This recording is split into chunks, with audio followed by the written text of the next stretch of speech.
Hey everybody, thanks for joining us for Marriage Moments. I'm Jason, this is my wife Renee. We make these videos because, well, we are constantly trying to learn about marriage and how to do it better because we think marriage can be and should be the most fulfilling, satisfying, exciting part of your life if you're married.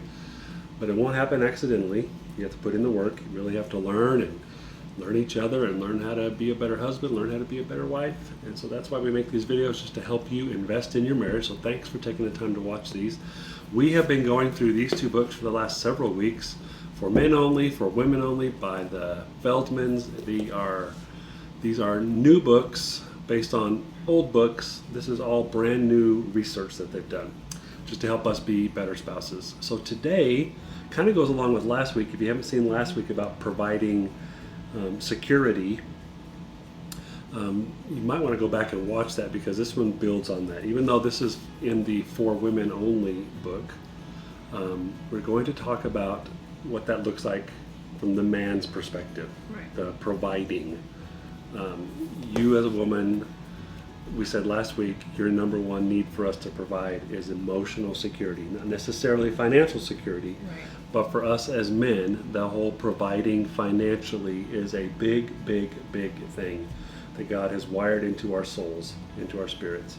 And our ladies need to understand where we're coming from. So let's talk a little bit about, I think the chapter is called something about a burden. The loneliest burden. The loneliest burden. That kind of sounds sad. It does. It's very sad. But it's not sad to a man. This is actually something that God hardwired a man to just be a provider for his family. And it's interesting, when I was reading this, I thought about me as a woman. That really never enters my mind. I mean, I like to work and I like to have a job.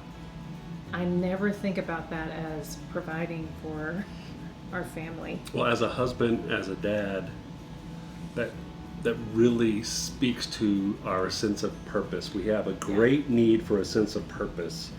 And I think that's just the way God designed us, that the most satisfying purpose we have is to provide for our family. Yeah, you actually see it as your job. Absolutely. And this drive to provide is so strong, it never lets up. It's kind of like similar to a woman's mind never shuts off. It said 71% of men answered on the survey. It's almost always on their mind. That's a big deal. Yeah. It's a very big deal. So it's not just a burden. In the chapter it says it's a highly desirable goal. A man wants to provide and wants to be dependent on, and it makes a man feel powerful when they're able to provide for their family. It's also the primary way that a man shows his love for his wife and his family. That was my big takeaway from the chapter that I think ladies need to understand the most, because this is where the way you're wired and the way I'm wired kind of butt heads, because for you need us, you need me, ladies need your men to provide not necessarily financial security, but emotional security. And we have no clue how to do that. So one of the ways we do that is we provide financial security. We know how to do that. We know how to work. We know how to do a job. And so for us, if we can learn to provide for you, that's one of the ways we show you that we love you. We love you, so we want to care for you, provide for you. And those two hard wirings are different. And if you don't understand them, they can really work against each other. Mm-hmm. And my big takeaway from this chapter was how much power a woman has in just showing appreciation to her husband for the long hours that he puts in and the hard work that he does. For sure. All the time to provide for his family. And I've known a lot of women in my life that maybe they don't understand this, and just little comments they make, they don't even intend to be hurtful, but it's very deeply hurtful to a man when we make comments and we haven't shown appreciation. It really cuts deep. Yeah. So this one was, I just made a little note about this as it said it in the chapter, that providing carries the ongoing risk of failure. That even though a man can feel really powerful when they're able to provide, they feel terrible about themselves if things start to get tight, or maybe they lose their job, or something's going to change and the providing is not going to work out like they thought. And that will add a ton of stress to your marriage Yeah. from the man's side, because we want so desperately to provide. Yeah. And when just circumstances that sometimes are out of our control, Right. it can add a lot of stress into our lives, which pours out into our marriage. Right. And I don't, we haven't said this from last week's thing, but financial issues is one of the main reasons people get divorced. For sure. And so this is kind of tied in, this and last week's is really tied into that. Yeah.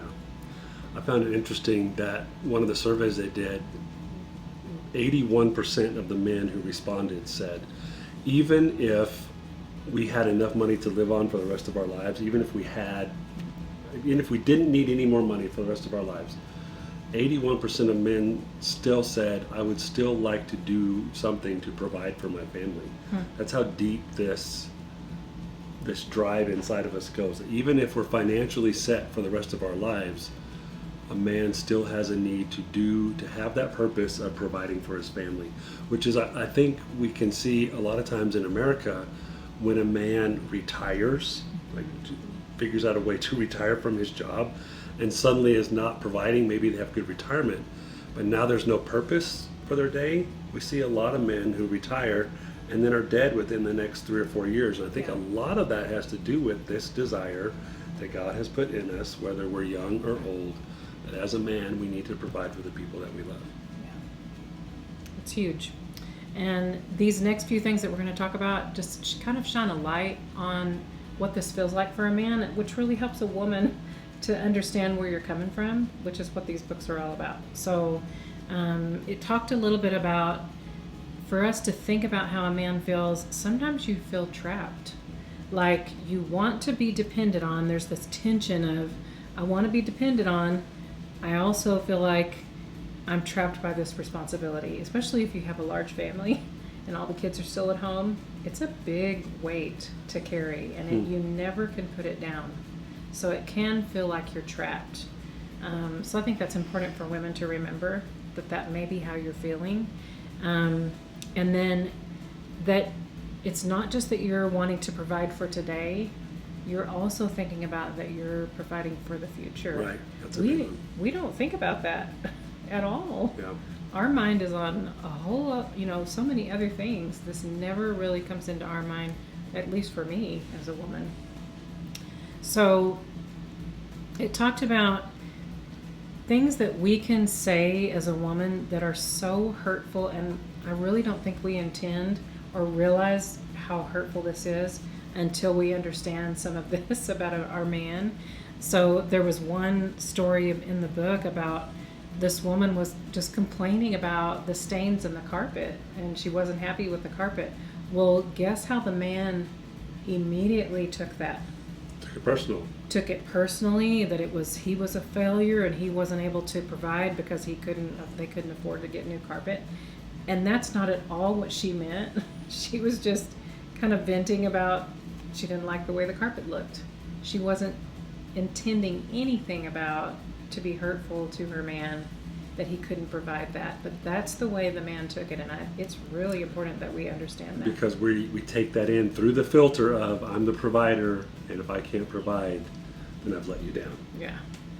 And the other one, which I think this is huge, and I think there are women that do this and they don't realize how much this hurts, when a man has maybe had long hours at work, or they've had to be on a trip for travel, and the wife complains constantly about these long hours, which, we've talked about that there needs to be a balance. We do have to have a balance. We do need our man at home to help with the family, but when it's constant complaint about long hours, you have to understand how that feels to a man when this is his job to provide.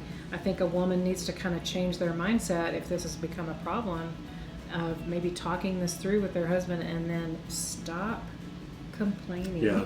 Remember that a guy feels like he's showing love for you by providing for you. So for a lot of guys, working that overtime, yes, it's overtime, yes, it's extra hours, but it's also to care for the family. It's how we feel like we're showing you love. Right. And so when that gets poo-pooed on, when that gets complained about all the time, we feel like you're not receiving the love we're giving. Right. And it's really hurtful. Sure.